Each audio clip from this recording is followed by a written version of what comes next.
कौन सी सोल्स पितृ बनती हैं? क्योंकि देखिए कुछ लोग ऐसा कहते हैं कि मान लीजिए फैमिली में किसी की डेथ हुई, फिर वही सोल शायद एक बच्चा बन के रीइंकार्नेट करके आ गई, ऐसा भी कहते हैं। तो ये कैसे जाने कि ये इस वाली सोल पितृ बनी है? हमारे अंदर जो भी कण कण है वो हमारे पितरों के द्वारा पूर्वजों का ही सब कुछ है। हमारा अपना कुछ भी अर्जित किया हुआ नहीं है, हमारी अपनी सिर्फ कॉन्शियसनेस है।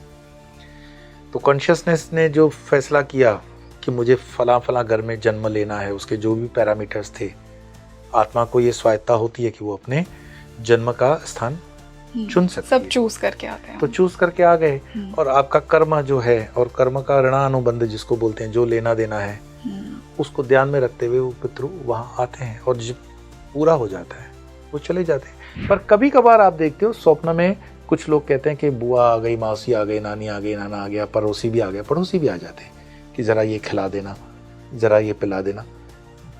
मतलब हमारे तो इतने इस चीज़ पर काफ़ी किस्से हैं कि जिसके परिवार में कोई नहीं बचा था, मेरे से जुड़े हुए शिष्य थे, उनसे वो आकर के मांगता था। रोड एक्सीडेंट में उसकी डेथ हुई कि तू जानता नहीं मुझे बहुत प्यास लग रही है, मुझे पानी नहीं पिला रहा है।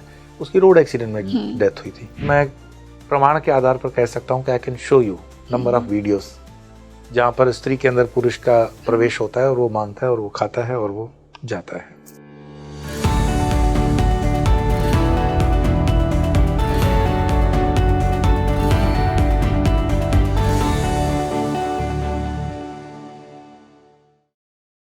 नमस्ते, मैं हूं आपकी होस्ट रंगोली शर्मा और आप देख रहे हैं अपना favourite spiritual podcast speaking tree. क्या आपने कभी सोचा है कि आपके पितृ आपसे क्या चाहते हैं? हमारे कर्मों का फल हमारी आने वाली पीढ़ियां भी भोगती हैं। इसका सबसे अच्छा एग्जाम्पल है पितृदोष। एक बहुत ही कॉमन दोष जो बहुत सी कुंडलियों में देखा जाता है वो है पितृदोष। तो कैसे पितरों से कनेक्ट किया जाए, कैसे उनकी इच्छाओं को जाना जाए, कैसे उनकी अनफुलफिल्ड डिजायर्स आज भी आपको अफेक्ट करती हैं, आपके आने वाली लीनियज को अफेक्ट करेंगी। वो करियर में हो सकता है, वो रिलेशनशिप्स में हो सकता है, वो हेल्थ में हो सकता है।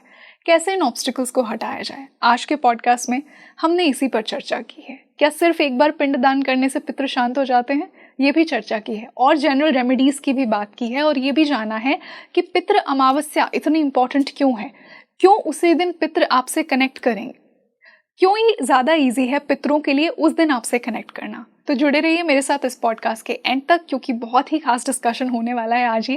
और आज जो मेरे साथ गेस्ट जुड़े हैं उनके प्रीवियस वीडियोस को आपने स्पीकिंग ट्री पर बहुत ही ज़्यादा पसंद किया है। मैं स्वागत करना चाहूँगी स्वामी yoga. Swami ji, welcome to speaking tree. नमस्कार, नमो नारायण, धन्यवाद। नमो नारायण। कैसा लग रहा है आपको? मैं जब भी स्पीकिंग ट्री पे इस मंच पे रहता हूँ तो you know the meaning of the speaking tree, उसको चरितार्थ करने का, और भी जितने आपके आते हैं यहाँ पर ज्ञानी जन, तो एक अच्छा सत्संग करने के हिसाब से ही आता हूँ मैं तो। और आपके श्रोता भी उतने ही बुद्धिजीवी हैं, तो अच्छा भी लगता है। तो फिर एक और सत्संग की शुरुआत की जाए। जैसा कि मैंने इंट्रोडक्शन में बताया, आज हम पितृ अमावस्या पर बात करने वाले हैं।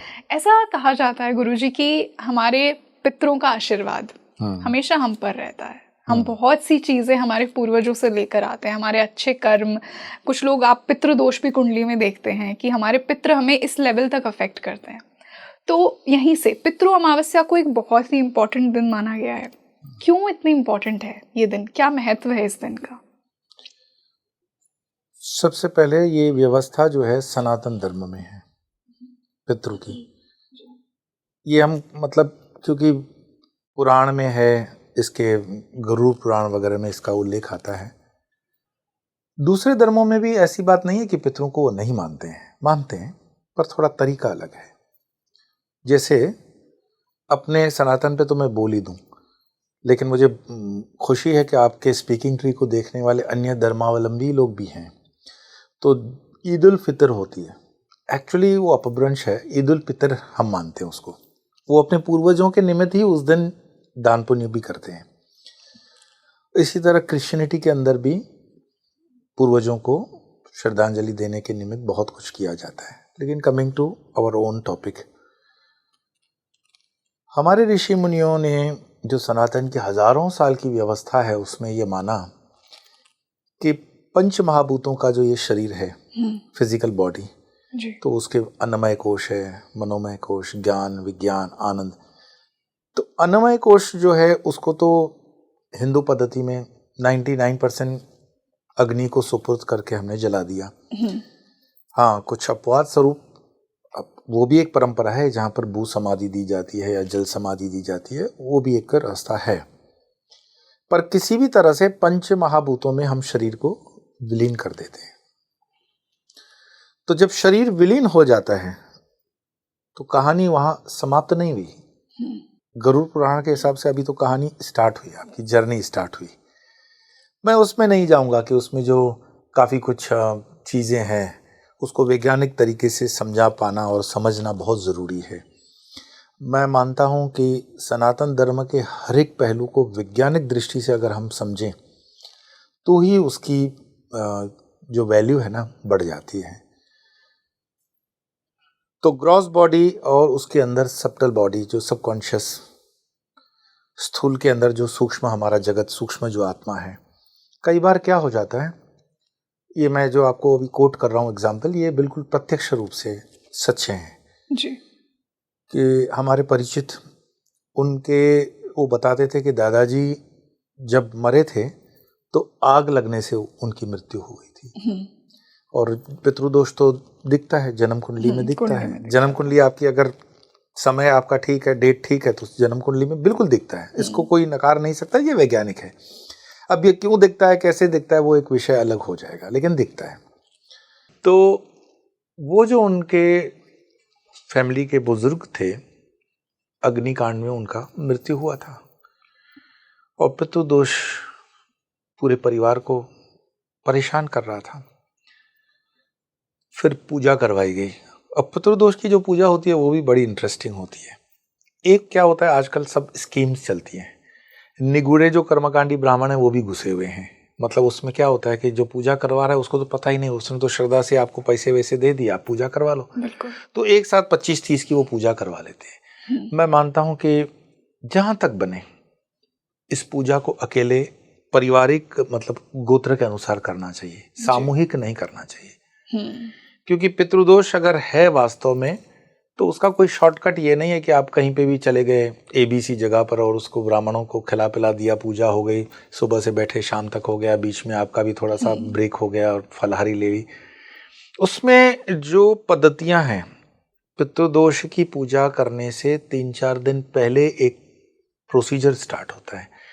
बाकायदा निमंत्रण, जैसे पत्रिकाएं होती है ना, इन्विटेशन लेटर्स, पितरों के निमित्त लेटर्स दिए जाते हैं और उनके निमित्त घर के चौखट के बाहर दिया प्रकट किया जाता है। और एक दिया जहां पर जल होता है पीने का, हमारे पानीहारी बोलते हैं, पीने के जल के मटके वगैरह होते हैं, वहां पर रखा जाता है। और मिनिमम 3 दिन सभी पितरों को आह्वान किया जाता है कि सो एंड सो डेट पे, सो एंड सो प्लेस पे, सो एंड सो पर्सन ये पूजा करवा रहा है, तो आपको निमंत्रण है, आप आइएगा और जो भी आपकी डिमांड है वो आपके कहिएगा। अब सुनने में तो लगता है कि ऐसे बहुत क्या होता होगा, पितृ आते होंगे, नहीं आते होंगे, लेकिन मैं बिल्कुल प्रामाणिकता के आधार पे ही कह रहा हूँ जी। फिर एक दिन वो फाइनल आ जाता है जब पूजा प्रारंभ होगी। तो पूजा प्रारंभ होने के लिए जो स्थान नियुक्त है वो जहाँ तक हो सके शिव मंदिर होता है या कोई नदी का किनारा होता है, तीर्थ हो तो बढ़िया है। जैसे गुजरात के अंदर नर्मदा है, गया है, नासिक है, हरिद्वार में भी होती है, ऐसे कई स्थान हैं। बात स्थान से ज्यादा करवाने वाले की भी है। अगर करवाने वाला ठीक नहीं है, करवाने वाला अगर प्रोसीजर फॉलो नहीं कर रहा है, शॉर्टकट कर रहा है, आजकल तो क्या होता है कि ये सारी पढ़ाई लिखाई हमारी है नहीं, तो ब्राह्मण में हम लोग खुद भी जब अपने मठों में करवाते हैं ना, तो उसमें अगर बाहर के ब्राह्मण को बुलाते हैं तो हमें भी चपट पड़ जाती है। अष्टाध्यायी रुद्री में एक अध्याय मिस हो जाता है, चलते चलते भागवत के बीच के चैप्टर्स गुम हो जाते हैं। उनको पता है कि इतना बाय हार्ट तो कोई करता नहीं, तो उनको एक समयबद्ध पूजा में चलना होता है।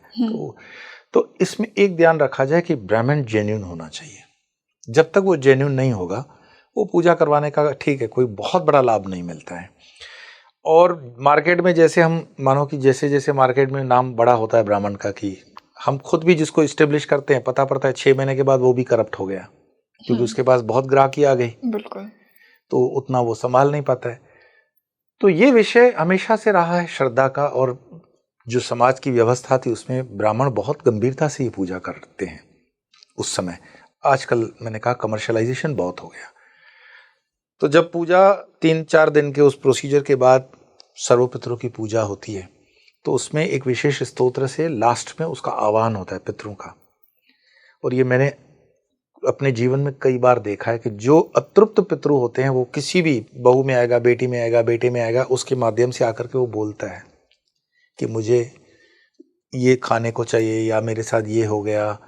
जो फांसी लगा के मरे हैं तो वो बोल नहीं पाते हैं, तो उनकी एक प्रोसीजर है, उंगली पकड़ के उनसे बुलवाया जाता है। ये सब ब्राह्मण करते हैं, ठीक है। कभी कभार हमने उसको सुपरविजन करने के लिए एक रिसर्च के पॉइंट ऑफ व्यू से हमने 2-3 बार उसका एक्सपेरिमेंट करके देखा कि ये वास्तव में है तो है। तो जो अग्निकांड में जल मरे थे वो उन्होंने तुरंत कहा कि मेरा शरीर जल रहा है, मुझे बहुत जलन हो रही है। अब वो मरे हुए तो 25-50 साल हो गए, लेकिन जलन उसकी अभी भी सूक्ष्म में उसके साथ चल रही है। कई बार आप देखते हो रोड एक्सीडेंट में जो मर जाते हैं, अगर पितृ श्राद्ध हो रहा है तो उसमें पता पड़ जाता है, तो वो आकर कहता है कि मेरा ये हाथ टूटा हुआ है, बहुत दर्द है। मतलब वो जिस शरीर के अंदर प्रवाह है वो उसका वो हाथ उठेगा ही नहीं, क्योंकि वो बॉडी में जो डैमेजेस हैं वो उसमें रिफ्लेक्ट होती हैं पूरी।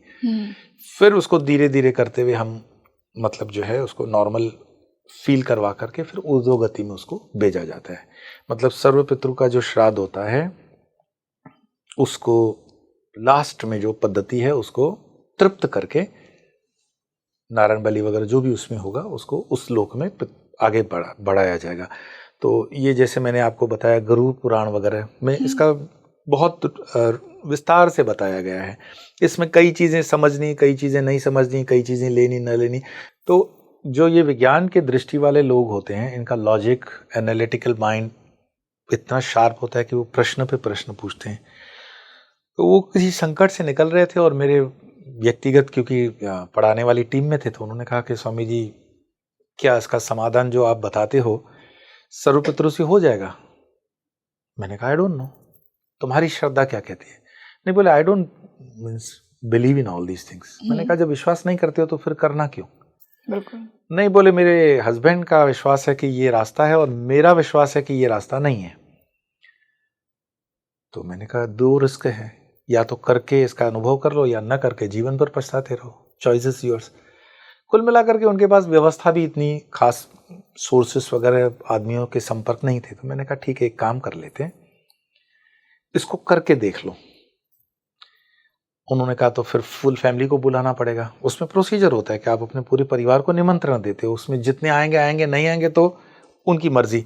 कभी कभी पितृ पूछ देता है कि वो क्यों नहीं आया चाचा, वो मामा क्यों नहीं आया या बांझा क्यों नहीं आया, तो आपको बोलना पड़ता है कि हमने बुलाया था वो नहीं आया, तो वो पितृदोष उस पर चला जाएगा, आपसे हट जाता है।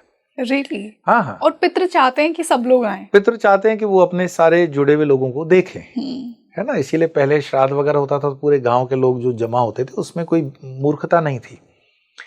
तो उन्होंने कहा अभी तो हम ये जॉब करने के हिसाब से हस्बैंड वाइफ दोनों वर्किंग है, यहाँ पर फैमिली नहीं है। तो जिनसे मैं पूजा करवा रहा था मैंने कहा भाई ये केस है, हस्बैंड वाइफ के अलावा कोई नहीं है। तो उन्होंने कहा अगर पितृ जिस तरह से ये कह रहे हैं पितृदोष दिख भी रहा है, अगर पितृ आएगा तो दो ही हमारे पास प्रोबेबिलिटीज हैं, या तो हस्बैंड में उतरे या तो वाइफ में उतरे, तीसरा आदमी नहीं था वहां पर। आपके पास जब ऑप्शंस ज्यादा होते हैं तो उसमें ऑप्शंस खुले रहते, तो बहुत सहूलियत होती है। तो ठीक है, पूजा तो स्टार्ट करो। पूजा स्टार्ट हुई। अब जो फैकल्टी हमारी नहीं मान रही थी, उसी फैकल्टी के अंदर उसके देवर की आत्मा उतरती है और उसका रोना धोना, जो उस रोड एक्सीडेंट में वो चल बसा था, पुरुष है, स्त्री के शरीर में है,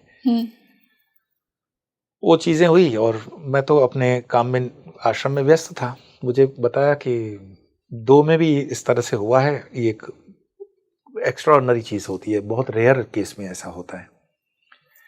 कुल मिलाकर के जब पूरा उनका पूजा पाठ हो गया तो मैंने अपनी फैकल्टी को बुलाया कि मैंने कहा बिकॉज साइंटिफिक टेम्परामेंट के हो, क्या फील हो रहा था? तो बोले मुझे ऐसा फील हो रहा था जैसे मुझे झूले पर रस्सी के बिठा करके गोल गोल घुमाया जा रहा है कुएं में, और मैं गोल गोल घूम करके देख रही हूँ, मेरे मुंह से वो बोल रहा है और मेरे हस्बैंड उसको बाई समझ के गले लगा रहे हैं, बातें कर रहे हैं, उनका फेवरेट रोटी सब्जी उनको खिला रहे हैं और कई बचपन की बातें। यू वोंट बिलीव, वो जो बातें कर रहे थे वो अपनी गांव की भाषा में बातें कर रहे थे, जो पत्नी को नहीं आती थी। ओके। और ये सब चीजें मैं बता रहा हूँ कि ऑन रिकॉर्ड है। तो मैंने कहा तुम तो नहीं मानते थे इन चीजों में, अब बोले वो सवाल ही नहीं, वो मेरे अंदर ही जब प्रवेश है तो मुझे मानना ही पड़ रहा है। एक हैवीनेस शरीर में, बॉडी की, सर में थोड़ा सा जैसे फील। उसके बाद मतलब ऑफ कोर्स पूजा होने के बाद तो उनके रिजल्ट्स जो भी आए प्लस माइनस वो विषय नहीं बनता है, बट हम जो सर्व पितृ के इसमें थे कि ये होता है, बिल्कुल ये चीजें हैं। कई बार हम जीवन में देखते हैं कि परिवार के अंदर कलह होती है, झगड़े होते हैं, बिना किसी कारण के एक दूसरे को मार काट चल रही है, प्रॉपर्टीज पे झगड़े होते हैं, प्रॉपर्टीज फंस जाती हैं। मैं ये नहीं कहता हूं कि अंधविश्वास करके सर्वपितृ है तो किसी भी झंझट में अटक जाओ और जो ब्राह्मणों के चक्कर में आकर के तुम्हें जो पसंद नहीं वो करो। इसका दूसरा तरीका है, आप कर सकते हो, खुद से कर सकते हो। क्या? और उसकी कोई लागत भी ज्यादा नहीं है। जैसे हर महीने की अमावस्या आती है, ठीक है, भाद्रपद की तो जो भाद्रपद की है और उत्तर भारत में 15 दिन की डिफरेंस से वो दूसरा महीना हो जाएगा, लेकिन सर्वपितृ अमावस्या श्राद्ध के महीने की होती है, वो तो है ही है। पर हर अमावस्या को आप एक नियम बना लो कि सर्वपितरों के निमित्त, जिनके नाम याद है उनके भी, जिनके नहीं है उनके भी, याद है तो नाम बोल करके करो, नहीं याद है तो सर्वपितृ उस गोत्र के जितने भी हैं, माननीय अमाननीय, सबके नाम, मतलब उस लीनिएज में हमारे जितने भी पितृ रह चुके हैं उसके नाम से आप गौशाला में घास का दान कर दो, घास का, ओके, ठीक है। और गरीबी है, नहीं कर सकते उतना, तो पीपल के पेड़ पर थोड़े से काले तिल जल में डाल करके जल चढ़ा दो। जिनको बहुत पितृदोष है वो तो रोज ये करें तो बहुत अच्छा है। कभी कभार हो सके तो रोटी गाय को खिला दो सर्वपितृ के निमित्त। गरीब बच्चों को मिठाई वगैरह आप सर्वपितृ के निमित्त खिला सकते हो। ये जरूरी नहीं है कि आप ब्राह्मणों के, कई लोग होते हैं ना ये तो ब्राह्मणवादी विचार हो गया, तो कोई बात नहीं है। जैसे किसी गरीब स्थान पर हम पहुंचते हैं, आपदा आ गई है कुदरती, वहां पर भी आप सर्वपितृ के निमित्त कर सकते हो। पर अमावस्या को उसको करने का रीजन ये हो जाता है कि अमावस्या को जो हमारी प्लेनेटरी सिस्टम होती है, ऐसा हर धर्म मानता है कि वो खुल जाती है। जैसे शिव जी ने हर मंत्र पे कीलक किया हुआ है, अमावस्या पे कुछ मंत्रों से कीलक हट जाता है। तो काली साधना है, भैरव साधना है, या विशेष पंचमुखी साधना है, या और भी कई साधना है, वो अमावस्या के दिन आप करोगे तो उसमें रुकावट कम आती है। साइमल्टेनियसली गुरु के निर्देशन में होनी चाहिए, आप अपनी मर्जी से नहीं कर सकते हो। अगर आप अपनी मर्जी से कर रहे हो तो रिस्क वो आपको राइडर लग देना पड़ेगा, इट इज़ योर रिस्क, हमारी उसमें जवाबदारी नहीं बनती है। बट अगर प्रॉपर गुरु है, आपको गाइड कर रहा है, तो ये बहुत अच्छे दिन है जहाँ पर आप साधना के लिए भी उपयुक्त है। पर पितरों के लिए जितना अच्छे से अच्छा कर सकते हो वो अमावस्या ही है। फिर उसमें अपनी यथाशक्ति, अपनी कैपेसिटी से जो करना चाहो करते जाओ। और अगर विधि विधान से उसका श्राद्ध है, उसको कर सकते हो तो करना चाहिए। और उसके बाद जैसे जैसे गति होती है, तो गति कई बार जो भटके हुए होते हैं वो सामने से आकर के बोलते हैं कि ठीक है, उसको जो भी उसकी डिमांड होती है। एक ऐसा केस था कि आर्मी के अंदर काम करने वाले मृत्यु हो गई, बेटे से उनकी अनबन थी। अब कुछ देख दाख के उन्होंने निर्णय लिया कि सर्वपितृ का करना है यज्ञ, जो भी श्राद्ध विधि करनी है। तो करने के बाद पिता जो थे वो फैमिली के किसी पर्सन में आए, और वो आते ही बोले लाओ मेरा सामान। तो जो ब्राह्मण पूजा करवा रहा था वो मुझे बता रहा है कि हम तो समझ नहीं पाए कि कौन सा ये सामान मांग रहे हैं। तो बेटा बोला इनका सामान जो उनको कैंटीन से बॉटल मिलती थी ना रम की, ये रम मांग रहे हैं। अब आप कहोगे कि पितृलोक में पितृ really? हाँ, ये रखना पड़ता है आपको। जो स्मोकर है उसके लिए बीड़ी तक, बीड़ी मांगने वाले मैंने देखे हैं, सिगरेट मांगने वाले देखे हैं, शराब मांगने वाले देखे हैं।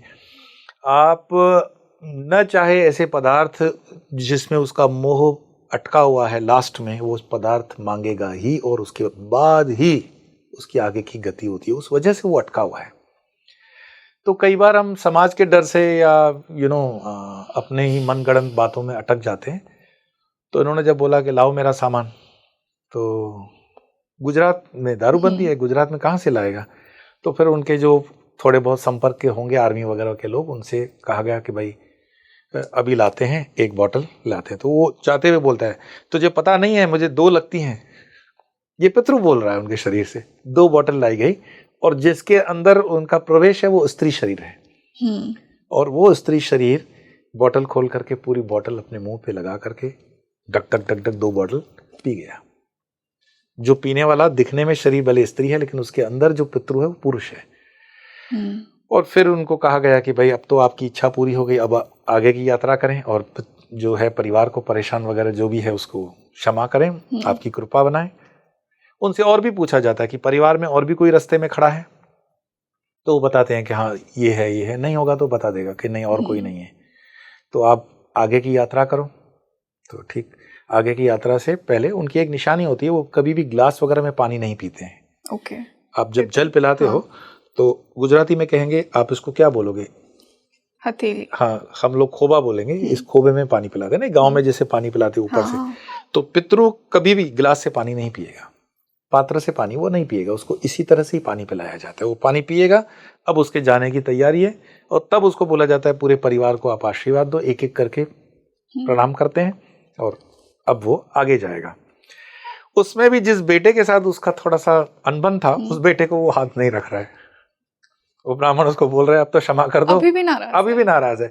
तो ये नाराजगी पितृ अगर पकड़ ले ना, तो आपको बहुत मुश्किल में डाल देता है। और उस बेटे को बहुत परेशानी थी, और वो परेशानी पिता से ही थी। ओके। तो पिता जाने के मूड में भी, मतलब जाने का समय हो रहा है, लेकिन वो हाथ नहीं रख रहा है उसके ऊपर।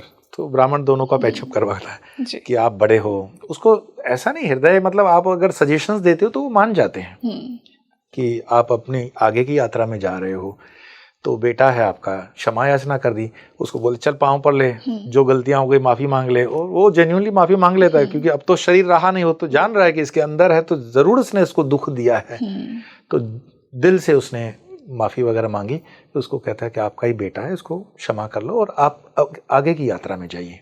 और फिर विष्णु के प्रभाव से जो पूजा होती है उसको आगे की यात्रा में वो सहायता देता है और वो आगे जाता है। सर, मेरे बहुत सारे सवाल हैं जो आपने मुझे बताया, अभी जो मैंने जाना उसके अकॉर्डिंग। सबसे पहला तो कि हर सोल की एक जर्नी होती है। एक इंसान की डेथ हो गई तो वो अपनी लीनियज से क्यों एक्सपेक्ट कर रहा है कि वो मेरी रिस्पॉन्सिबिलिटी पूरी करेंगे? वो पितृ वहां अटक क्यों जाते हैं? वो अपनी आगे की जर्नी में क्यों नहीं बढ़ पाते हैं? आप सपोज करो अभी जिस ऑर्गेनाइजेशन के लिए काम कर रहे हो, तो आपकी अपेक्षा यही रहेगी, अगर लेमेंस लैंग्वेज में, कि आपकी सैलरी वही ऑर्गेनाइजेशन देगा, आपका प्रोविडेंट फंड भी वही ऑर्गेनाइजेशन देगा, आपके आने जाने खाने पीने चाय का जो खर्चा है वही ऑर्गेनाइजेशन देगा, पड़ोसी तो नहीं देता है। तो पितृ का मतलब ये है कि मेरे डीएनए से जो भी संतति है वो ही संतति को पाल पोस करके उसने बड़ा किया है। ठीक है, अगर पिता है तो कई बार तो छोटी उम्र में वो चला जाएगा तो क्या करेगा? तो छोटी उम्र में उसकी अपेक्षा ये रहती है कि जिनके घर में मैं हूं और जो मेरे माता पिता हैं वही तो मुझे खिलाएंगे पिलाएंगे और वहां तक पहुंचाएंगे ना, पड़ोसी तो नहीं करेगा।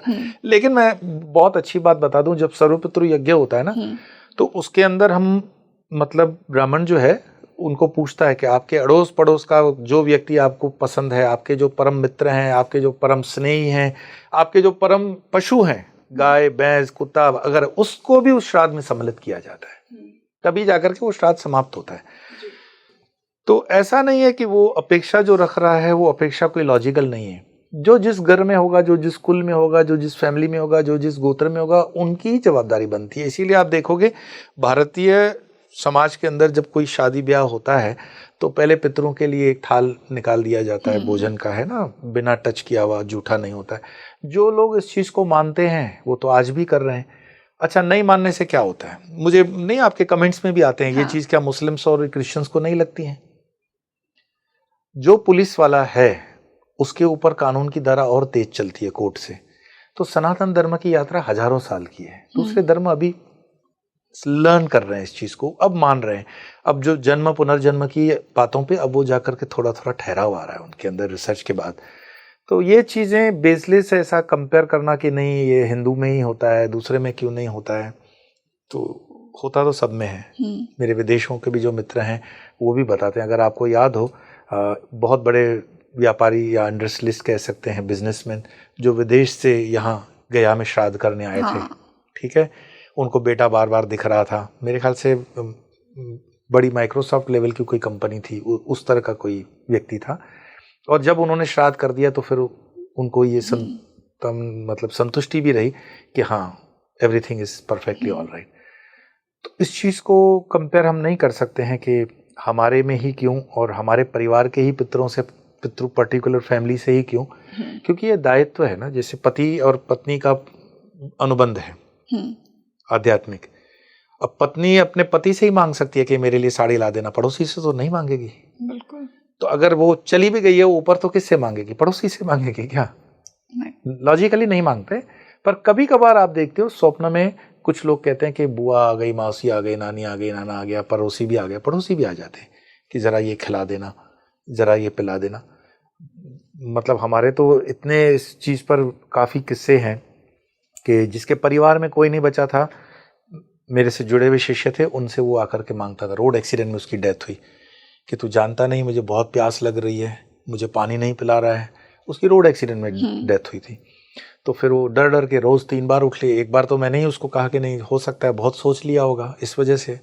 फिर दूसरी बार भी हुआ, तीसरी बार भी हुआ कंटिन्यूस। तो उसने कहा कि क्या करना चाहिए।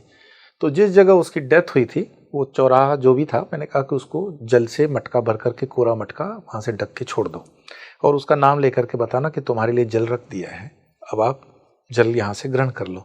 और फिर उसकी शांति के लिए जो भी प्रयास किए जा सकते थे वो किए। परिचित था इसीलिए उसके बाद सब ठीक हो गया, सपना वपना। तो ये चीज़ें जिनके साथ अनुभव में आती हैं वो तो मानेंगे, जिनके साथ नहीं मानोगे तो क्या करोगे। इसका कोई हिंदू धर्म में लठ नहीं है कि आपको मानना है। बट मुझे लगता है कि ऋषि मुनियों की जो ये परंपरा है, इसका एक विधान है, इसकी एक विज्ञान है और इसकी एक जो इसके पीछे लॉजिक है, उसको समझेंगे तो फिर लगेगा कि नहीं। कई बार अपराध हमारे अंदर होते हैं। आप देखते हो पढ़े लिखे परिवारों के अंदर बच्चे जो हैं ऑटिस्टिक पैदा होते हैं, मेंटली रिटार्डेड होते हैं। कई बार आप देखते हो कि अजीबोगरीब रोग आते हैं। इस पर रिसर्च चल रहा है कि ये रोग जो आने का कारण पितृ होता है। आजकल तो सोशल मीडिया पर आप कई और प्लेटफॉर्म से भी जान लेते हो जहाँ पर इस तरह की चीज़ें चलती हैं, जहाँ पितृ आकर के उस रोग के कारण के लिए पितृ जवाबदार माना जाता है ना। तो इस पर क्योंकि हमने पिछले 1,500 साल से कोई विशेष रिसर्च नहीं किया, जिसको कहते हैं ना शोध। हमारी एजुकेशन सिस्टम काफ़ी आगे निकल गई, हम काफ़ी मटेरियलिस्टिक हो गए, विज्ञान में आगे बढ़ गए। विज्ञान कौन सा, जो फिजिकल पदार्थ के विज्ञान में, लेकिन अध्यात्म के विज्ञान में हम 1,500 साल से अभी भी पिछड़े हैं। तो उस चीज़ को जो डॉक्यूमेंट करना चाहिए, इस चीज़ की जो प्रूफ्स होने चाहिए, we are trying our level best. तो सर्वपितृ वाला तो मतलब मैं प्रमाण के आधार पर कह सकता हूँ कि I can show you number of videos जहाँ पर स्त्री के अंदर पुरुष का प्रवेश होता है और वो मांगता है और वो खाता है और वो जाता है। गुरुजी, इससे मेरा एक सिंपल सा सवाल ये आता है कि कौन सी सोल्स पितृ बनती हैं? क्योंकि देखिए कुछ लोग ऐसा कहते हैं कि मान लीजिए फैमिली में किसी की डेथ हुई, फिर वही सोल शायद एक बच्चा बन के रीइंकार्नेट करके आ गई, ऐसा भी कहते हैं। तो ये कैसे जाने कि ये इस वाली सोल पितृ बनी है? जो व्यवस्था गरुड़ पुराण के अंतर्गत है, हम तो प्रमाण किसको मानेंगे, अपने शास्त्र को ही मानेंगे, ठीक है। तो बहुत एक्सेप्शनल केसेस के अंदर अपवाद स्वरूप जो बहुत एनलाइटेंड है वो शरीर छोड़ने के बाद ऊर्ध्वगामी चलते हैं। बाकी अदरवाइज जो सोल की जर्नी होती है 12 से 13 दिन जो हम मानते हैं, 12वां करते हैं, 13वां करते हैं ना, क्यों करते हैं? सारी सोल भटकती हैं ऐसा भी नहीं है, लेकिन हमारे ऋषि मुनियों ने सबको जनरलाइज कर दिया कि ये रिस्क लेना ही क्यों, वो बटके न बटके तुम 13 दिन का अपनी व्यवस्था कर लो। आजकल तो क्या हो जाता है कि पहले ही दिन पे अखबार में छप जाता है कि इसके आगे की कोई विधि नहीं होगी, कंडोलेंस आज 1 दिन में या 3 दिन में खत्म कर दो। ठीक है, मेरे ख्याल से उसमें अभी तक तो कोई ऐसी रिपोर्ट नहीं आई है कि लौट करके आया हो, किसी ने कहा हो कि भाई 12 दिन की जगह 3 दिन में तुमने कर दिया। तो समय से हमने भी उसको स्वीकार कर लिया। जैसे चंदन के काष्ठ में हमारे शरीर को पहले जलाया जाता था, फिर दूसरी लकड़ी आ गई। आजकल तो गैस पर और इलेक्ट्रिक चिमनी पर डेड बॉडी को जलाया जाता है। तो कोई बॉडी खड़ी होकर थोड़ी बोल देती है कि क्यों हमको गैस में जला रहे हो। तो वो एक्सेप्टेंस हमारे अंदर आ जाता है। वही एक्सेप्टेंस सबकॉन्शियसली उस आत्मा के जो प्रोग्रामिंग है उसके अंदर वो चीज़ें हैं। आपने जो ये पूछा कि कैसे पता चले कि ये पितृ है, कैसे हम देखते हैं, कोई बच्चा देखते हैं, आप कहते हो ना इसकी आंखें नानी की जैसी हैं, इसके बाल चाचा के जैसे हैं, इसके कान इसकी तरह है ना। डीएनए इज पितृ is nothing but it's a DNA. हमारे अंदर जो भी कण कण है वो हमारे पितरों के द्वारा पूर्वजों का ही सब कुछ है। बिल्कुल। हमारा अपना कुछ भी अर्जित किया हुआ नहीं है, हमारी अपनी सिर्फ कॉन्शियसनेस है। तो कॉन्शियसनेस ने जो फैसला किया कि मुझे फला फला घर में जन्म लेना है, उसके जो भी पैरामीटर्स थे, आत्मा को ये स्वायत्ता होती है कि वो अपने जन्म का स्थान चुन सकती सब है। चूज करके आते हैं तो हम। चूज करके आ गए, और आपका कर्म जो है और कर्म का ऋणानुबंध जिसको बोलते हैं, जो लेना देना है, उसको ध्यान में रखते हुए वो पितृ वहां आते हैं, और जब पूरा हो जाता है वो चले जाते हैं। गीता प्रेस गोरखपुर जितने भी उनके ग्रंथ छपते हैं प्रमाणिक हैं, बहुत सनातन की बड़ी सेवा है उसकी। एक आप अगर उसमें पितृ को अंक को आप पढ़ोगे तो उसमें ये कहानी आती है, शॉर्ट में बता दूं कि एक बेटे को स्वप्न में आता है, पिताजी का स्वप्न आता है कि मैं फला फला जगह पे बैल बन करके बंधा हुआ हूं, मुझे छुड़ा लो। तो उसको लगता है कि पिताजी बैल बन करके आ गए क्या। वो जाते हैं उसके किसान के पास, देखते हैं बैल बंधा हुआ है। तो कहते हैं कि कितने में खरीदा था, तो बोले 2000 रुपये में। तो बोले ये 2000 रुपये आप ले लो। वो बैल बनकर वहां क्यों बंधा हुआ था, क्योंकि उसने वहां से कुछ 4-5 हजार रुपया उधार ली थी, उधार चुका नहीं पाया, तो वो ऋण चुकाने के लिए बैल बनकर उनके पास बंधा हुआ है। तो पिताजी स्वप्न में उसको कहते हैं कि 5000 रुपया मैंने उधार लिया है, वो भी दे देना। तो 5000 रुपये बोले मेरे पिताजी ने आपसे लिए थे, ये वापस ले लो। बोले लेकिन आपको कैसे पता। बोले वो मैं बाद में बताऊंगा आपको। लिए थे ना। बोले हाँ लिए थे, वो तो चल बसे, अब क्या लेना किसी से। नहीं बोले आप 5000 वो ले लो, और ये बैल को जो खरीदा आपने ये पैसे वो भी ले लो, और बैल मुझे दे दो। क्या करोगे। बोले मैं अपने साथ ले जाऊंगा। और गीता प्रेस गोरखपुर की पुस्तक से ही बता रहा हूँ, वो कुछ दूरी तक गया और बैल फिर शरीर से मुक्त हो गया। तो वो कहते हैं कि ये बिल्कुल तो ठीक ठाक खड़ा था, क्या हो गया। तो बताया कि पिताजी सपना में आ रहे थे लगातार, उन्होंने बताया कि 5000 रुपया उधार है, वो चुका दो, और मैं बैल की योनि में यहाँ सेवा दे रहा हूँ, मुझे मुक्त करवा दो। जैसे ही मैंने मुक्त करवा दिया वो मुक्त हो गए। वाह। अब ये कोई साधारण किसी अखबार वगैरह की कहानी होती तो हम डाउट भी करते। ऐसे कई कहानियां हैं सच में चलती हैं पितरों की। और जो गांधी जी से जुड़ा हुआ भी किस्सा है, वो पूर्व जन्म से जुड़े होंगे, लेकिन वो पितृ से ही जुड़ेगा। उसको अंत में जाकर जोड़ोगे तो पितृ से जुड़ेगा। तो आत्मा जो हम कहते हैं, आत्मा अमर है। आत्मा कभी, ठीक है, उसका एक ट्रैवल होता है, जैसे जैसे कर्म होते हैं वो चलता रहता है। इसी गीता प्रेस गोरखपुर की कहानी से दूसरे मैं बताऊं कि वो शिष्य गुरु से पूछता है कि ये जो हम श्राद्ध वगैरह करते हैं ये सचमुच में होता है क्या। तो कहते हैं हाँ बिल्कुल होता है। तो प्रमाण, बोले प्रमाण भी समय से दे दूंगा, चलो अभी तो चल रहे हैं। और रास्ते से चलते हुए वो जो शिष्य है वो कहता है कि गुरुदेव मेरी बड़ी इच्छा हो रही है कि मैं रसगुल्ले खाऊं, पता नहीं क्यों बहुत तीव्र इच्छा हो रही है। तो बोले ठीक है देखते हैं। थोड़ा आगे जाने के बाद एक घर को खटखटाते हैं और वो कहते हैं कि भाई कुछ व्यवस्था हो जाएगी। वो कहते हैं आओ आओ ब्रह्मदेव आप बैठो, अभी हमारे पूर्वज का श्राद्ध हुआ था और उस श्राद्ध के अंदर हमने भोजन करके निकले हैं और आप पधारे हैं, तो आप भी पधारो और ये प्रसाद ग्रहण करो। उस प्रसाद के अंदर रसगुल्ला ही है। वो गुरु उनको दिखाने के लिए कहते हैं कि अब ये रसगुल्ला खा लो। तो मुझे समझ में बोले नहीं आया क्या हुआ। बोले ये तुम्हारा ही श्राद्ध कर रहा है और तुम अपने श्राद्ध के लिए उसी दिन आए हो। ये कोइंसिडेंस नहीं है पर प्रमाण है अपनी जगह से कि कई बार हमें नहीं अनुभूति होती है।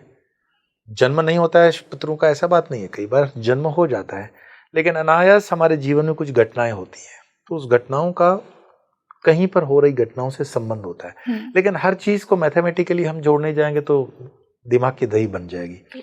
तो इन शॉर्ट मैं कहता हूं कि जन्म कुंडली में पितृदोष है। सन्यासियों के भी पितृदोष होता है, ऐसी बात नहीं है। विरजा होम करने के बाद कई सन्यासियों के होते हैं कि हमें पितृ दिखाई देते हैं, तो व्यक्तिगत तौर से तो हम जानते हैं कि ये प्रॉब्लम है, तो उसका समाधान का फिर रास्ता बताते हैं कि इससे आगे बढ़ना पड़ेगा आपको।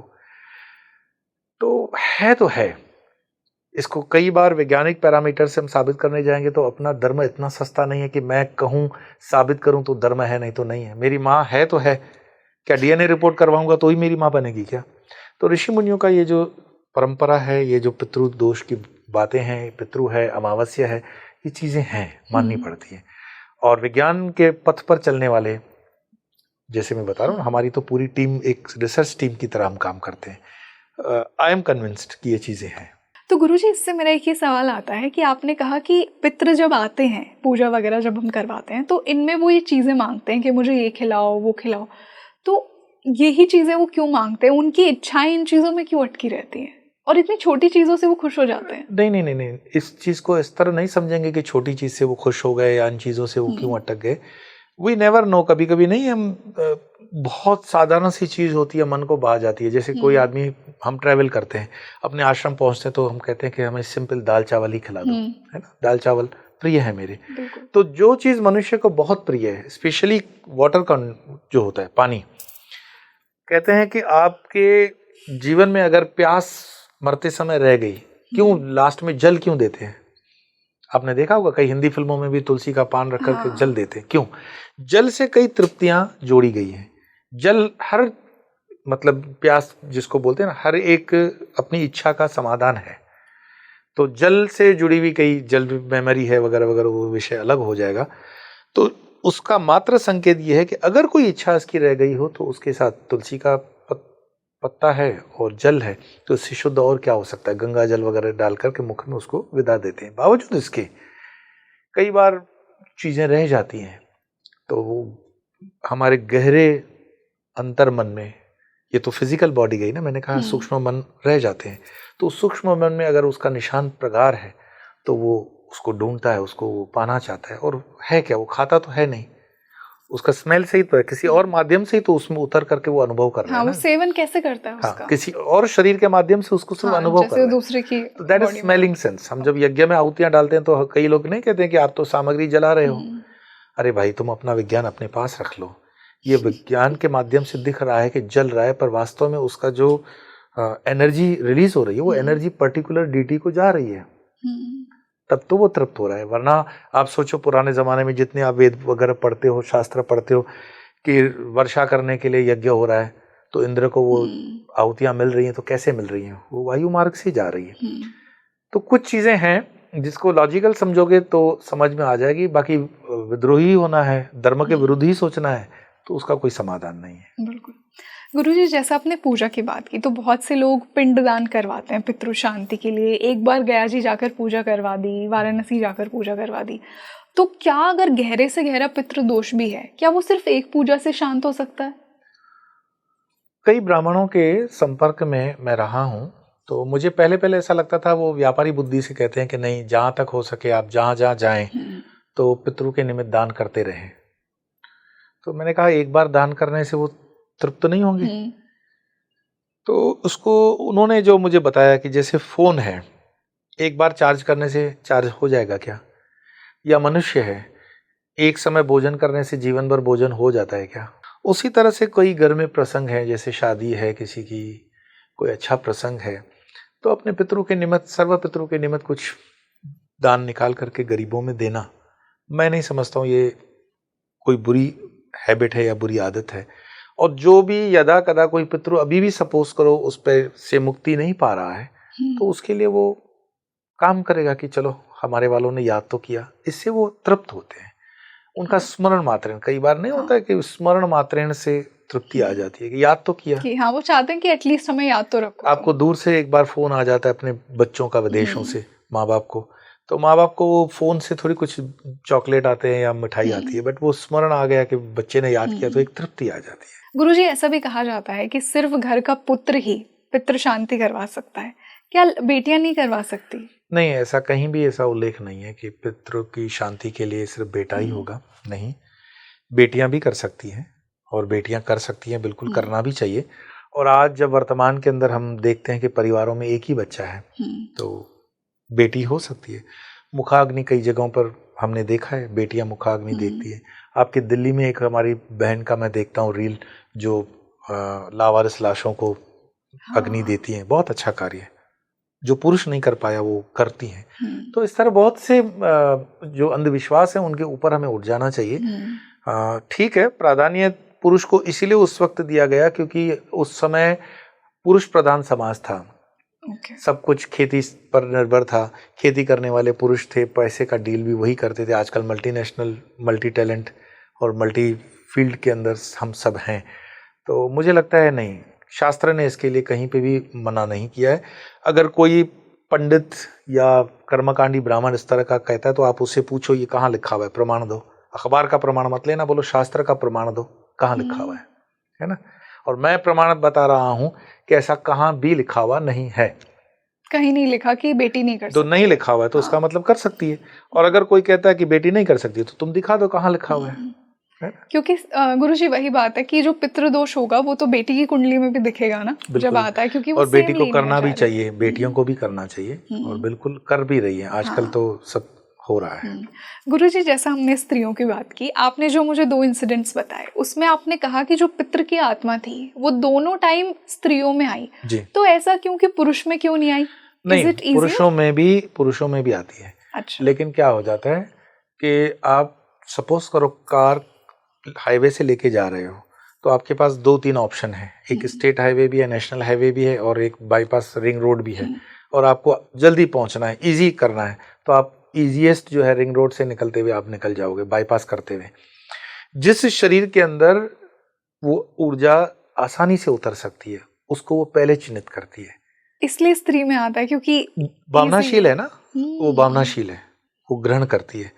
पुरुषों में भी मैंने देखा, ऐसी बात नहीं पुरुष में नहीं है, पर हाँ स्त्री में, क्योंकि स्त्री भावनाशील है, मोर सेंटिमेंटल है, इमोशनल है, तो वो ज्यादा उसको नैरेट कर पाती है, उसको ज्यादा एक्सप्रेस कर पाती है, स्पेस भी देती है। हाँ स्पेस देती है। मेरे ख्याल से परमात्मा की सबसे उत्तम कृति जो माना जाए मातृतुल्य है, उसमें मातृभाव भी है, सखी भाव भी है, बहन का भाव भी है, मतलब हर चीज से स्त्री के कैरेक्टर को जो है पुरुष से कंपेयर करना मेरे लिए ठीक भी नहीं है। पर मुझे जो लगता है व्यक्तिगत कि शायद वो ग्राह्य करती है और एक्सप्रेस कर सकती है, इसीलिए वो माध्यम जल्दी बनती है। तो गुरुजी, जैसा आपने बताया कि अमावस्या की रात इतनी स्ट्रांग होती है पितरों से कनेक्शन बिल्ड करने के लिए, तो कैसे पितरों से ब्लेसिंग्स ली जाए पूरी थ्रू आउट योर लाइफ? कैसे हम पितरों की ब्लेसिंग्स हमारी लाइफ में एक्सपीरियंस कर सकते हैं? सनातन धर्म में इसकी व्यवस्था परमानेंट दी हुई थी। संध्या के समय घर की जो गृहिणियां होती हैं वो भगवान के सामने एक दिया करती हैं, और आपने देखा होगा घर के आगे एक दिया होता है और एक पानी जहाँ पे हम जल पीते हैं उसकी तरफ एक दिया होता है। वो घर के बाहर भी पितरों के लिए है और पानी वाले स्थान पे भी पितरों के लिए है। तो इसका मतलब आप रोज पितरों को प्रणाम कर रहे हो। इससे वो तृप्त हो जाते, संतुष्ट हो जाते हैं कि चलो याद तो कर रहे हैं। दूसरे जैसे तीज त्योहार हैं, बड़े बड़े तीज त्योहारों पर थोड़ा बहुत पितरों के लिए दान, मैंने बचपन में देखा हुआ है कि पुराने जितनी भी अपनी माँ बहनें थी वो करती थी। आजकल तो सब वर्किंग क्लास हो गया जी। पर आज डेली ना भी कर सको तो ओकेजनली जहां जहां संभव बने इसको करना चाहिए। प्रेयर्स जीवन का हिस्सा है, तो जब भगवान को प्रेयर करते हैं तो उसमें उसी समय हम सर्व पितरों का भी स्मरण करते हुए वहीं बैठे हुए कर सकते हैं। पीपल पर जल चढ़ाया, थोड़े से काले तिल जोड़ दिए उसमें, तो वो पितरों के सर्व पितरों निमित्त जल चढ़ाया, वो बहुत है। शिव जी पर अभिषेक सरसों का तेल भी, जब पीपल की हमने बात की काले तिल हाँ जो होते हैं ना, कुछ लोग सरसों के तेल में भी काले तिल चढ़ाते हैं, वो भी एप्लीकेबल अपनी अपनी मान्यता हो सकती है, पर तिल जो है वो उसका मतलब बताते हैं रिलेशनशिप। काले तिल हम चाहें तो पितरों की जो आशीर्वाद है वो सतत ले सकते हैं, कोई रोक नहीं रहा है। बिल्कुल। तो आई एम श्योर गुरुजी कि आज के इस एपिसोड के बाद हमारे व्यूअर्स ने भी जाना कि वो अपने पितरों से कैसे आशीर्वाद ले सकते हैं, कैसे वो अपने जो कार्मिक कनेक्शन है, जो उनको मुक्ति नहीं मिल पा रही है, वो कैसे उन्हें मुक्ति दिला सकते हैं। So thank you so much for joining us today. तो आप मुझे कमेंट सेक्शन में बताइए आपको आज का ये पॉडकास्ट कैसा लगा, आपके क्या ओपिनियंस हैं पितृदोष को लेकर। क्या आपकी कुंडली में भी पितृदोष है? क्या आपने उसका निवारण किया है तो कैसे किया है? क्या आपके पितृ ने आपसे कभी बात की है? ये सब मुझे कमेंट सेक्शन में बताइए, और साथ ही साथ मुझे वो भी टॉपिक्स बताइए जो कि आप चाहते हैं हम आने वाले पॉडकास्ट में गुरुजी के साथ डिस्कस करें। मैं हूँ आपके साथ रंगोली शर्मा। हम मिलते हैं जल्दी एक और बेहतरीन पॉडकास्ट के साथ। नमस्ते।